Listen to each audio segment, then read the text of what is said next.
I personally cannot think of anything more important to my overall charting analysis, and I can't think of anything that's probably less considered and more random than what we choose to look at in terms of data on our charts.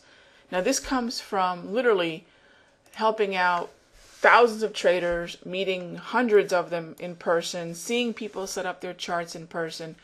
I traded from I guess you can call it a trading floor or whatever, back in the go-go days of the stock market.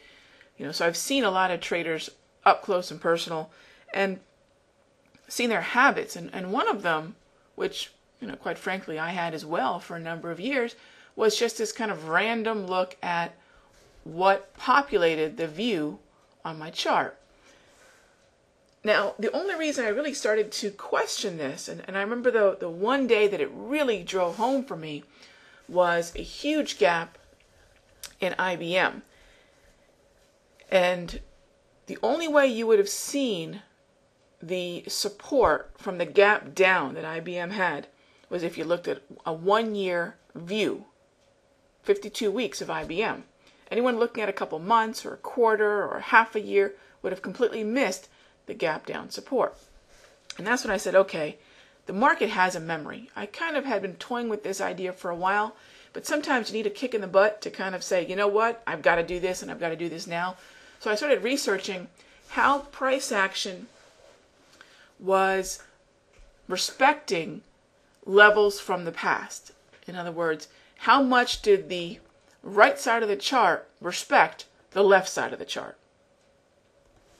With that in mind, I started going about discovering this look back, and I have to kind of give a shout out to my programmer, Chris Kryza, who helped me out with a tool many years ago, who kind of introduced this idea in a way that I think solidified it for me that there has to be a particular calendar date.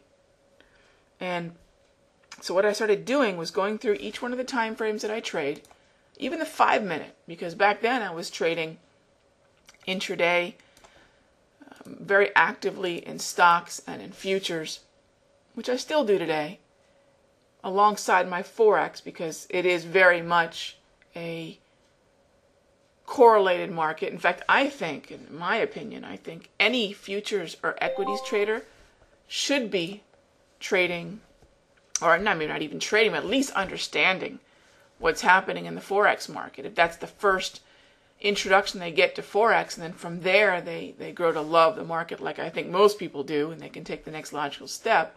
But I think most currency traders have a view of world economy that a lot of equities traders and futures traders may not have the same perspective of.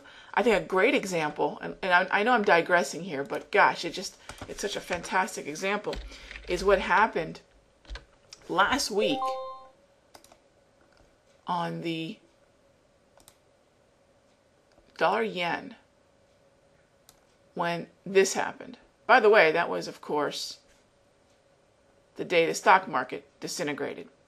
The stock market, by the way, disintegrated at about 2:30. Depending upon when you see the support breakdown, everybody knew basically 2:30, 2:45 about the acceleration to the downside.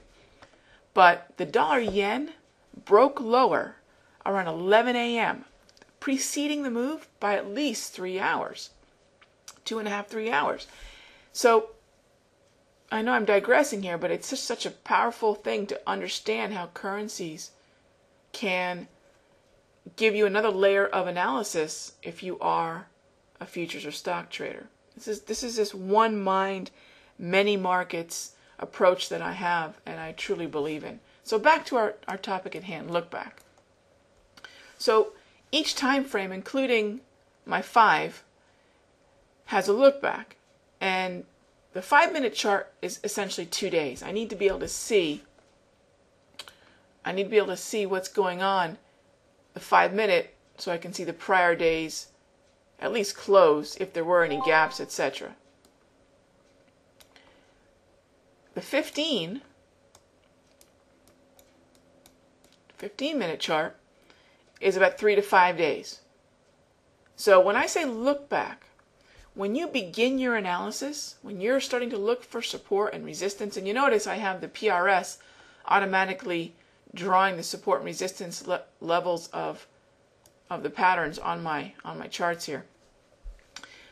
But when you are beginning to draw these lines and levels, trying to recognize patterns, looking at recent highs and lows, looking at recent rallies and declines, the overall trend, etc., to me, how are you deciding your view of that? Because your view of that will absolutely shape your analysis. If this was my view of a half-hour chart, roughly, essentially, I don't know, what is this, 12 hours, if that? The touch points I see, the trend that I will interpret based upon support, resistance, trend lines that I might draw, even things like the last major move, if I was a Fibonacci, if I were to overlay a Fibonacci on this, everything I do in terms of analysis will be affected by the amount of data I look at. Now, I don't think too much is better. Realize here, I'm not saying if I'm looking at a 15-minute chart for 3 to 5 days, 1 week is better. That's not what I'm saying at all. I'm saying that every time frame is reflecting a certain psychology of the market. So if that is the case, that psychology will remember or have a memory of certain highs and lows, of certain touch points, of certain price action, whether it be a consolidation or congestion, whatever it may be. Again, going back to this idea that the right side of the chart is going to respect, to a certain degree, what happened already on the left side of the chart. So what I include on my left side matters. It absolutely matters. So 3 to 5 days for a 15-minute chart. For a 30-minute chart, it's 1 to 2 weeks, but you will find that I will typically keep about 1 week, somewhere between 7 and 10 days. Here I have about 8 days on my view. For a 1-hour chart, for a 60-minute chart, it's 2 weeks. Now let me mention something. If you end up with a choice, because I realize the way that the slide works in controlling your horizontal or your calendar access here doesn't necessarily slide to exactly what we want. It's just a function of maintaining the high and low and so forth in the chart. So you can see here I've got May 12th to April 26th, but if I go one step bigger, one step zoomed in, it's only 1 week. So I would rather you err on the side of more data than less. That doesn't mean I want you to take the next notch and include even more than what you have here, but as you're sliding back and forth through time, if I want 2 weeks, having instead 15, 16 days is fine. It's fine. I'd rather you err on the side of a little bit more than less, but don't overdo it, okay? Don't go thinking, okay, great, then let me squeeze in 2 months. No, that's not what I want you to do, okay? So this is not what I want you to do. You don't have to take the next step to April 8th. All right? Okay, so 4-hour chart. 4-hour chart is going to be somewhere in the vicinity. I don't want you having less than 1 month, but typically with the way the slide will work on a 4-hour chart, it'll be somewhere between 6 to 8 weeks has been my experience. Okay, here's April 9 to May 11. That's about 1 month. I'll usually give it one more slide and end up somewhere between 4 to 6 to 8 weeks. No more than 2 months. 1 to 2 months is plenty. Finally, the daily is 1 year, 52 weeks. Now, what I want you to understand is when you are using the look back, not only are you seeing those key levels, highs, lows, trends, you can draw your support and resistance levels, I think, that are reflecting the most applicable, the most relevant touch points, but you are also, most importantly, keeping your wave angle readings consistent. You always take your wave angle readings from within the look back, and that is absolutely the most important thing, I think, for me, with maintaining a look back. You can zoom out of this later, but do your initial analysis from this view.